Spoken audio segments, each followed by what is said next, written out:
Bienvenue sur TF Toybox, Transformers Legacy Evolution, Core Class Sound Blasters, nouvelle figurine de 2023 qu'on retrouvera à l'avant dans son emballage. Un dessin du molde alternatif qui est un radiocassette et qui éjecte une cassette Buzzsaw. La mention Core Class est sur le côté avec un bel artwork du mode robot.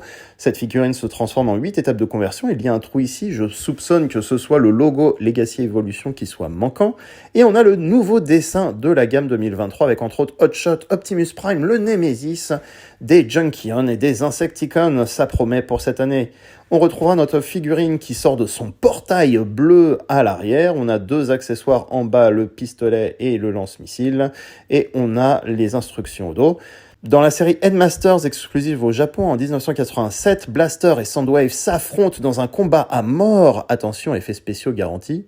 Soundwave est donc reconstruit en Sound Blasters. La réalité est plutôt économique puisque quand Hasbro se débarrassait des premiers jouets dans les rayons de magasins pour renouveler la gamme, Soundwave et les cassettes étaient très populaires au Japon chez Takara. Takara a donc décidé d'en faire un repeint pour garder les cassettes dans le catalogue.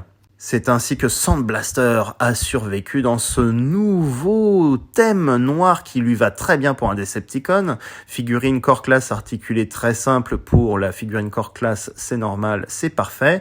Il a droit à sa petite cassette ici, elle est peinte en jaune, il s'agit donc de Buzzsaw. Le dos de la cassette est sculpté mais pas peint, tout comme pour Laserbeak et Soundwave.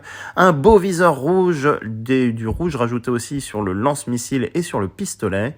On a donc l'essentiel de notre Core Class Sound Blaster qui pourra poser plutôt bien. Des détails sculptés sont au dos pour rappeler aussi le jouet Génération 1 Soundwave. Comparaison avec le Core Class Rapid Soundwave qui se trouvait dans la gamme Kingdom et qui a été réédité d'ailleurs dans la gamme Legacy, il manquera de la peinture sur les épaules et ça c'est dommage. Transformation, on tourne la tête, on la rentre dans le torse, on rentre les mains et on rabat les bras dans le dos et ensuite on rabat les jambes sur le côté du torse qui fait notre mode radiocassette.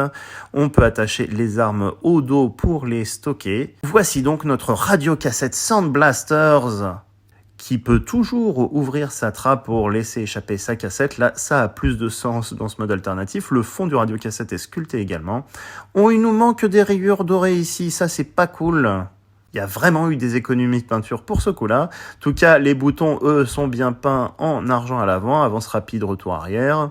Voici ce que ça donne au dos de la figurine. Comparaison avec Soundwave de la gamme Kingdom ou la réédition Legacy. On voit que le logo Decepticon est différent et beaucoup plus clair sur cette version Legacy. Si les pics gris ne vous plaisent pas parce qu'ils dépassent, vous pouvez replier les plaies comme ceci et avoir des speakers en plus.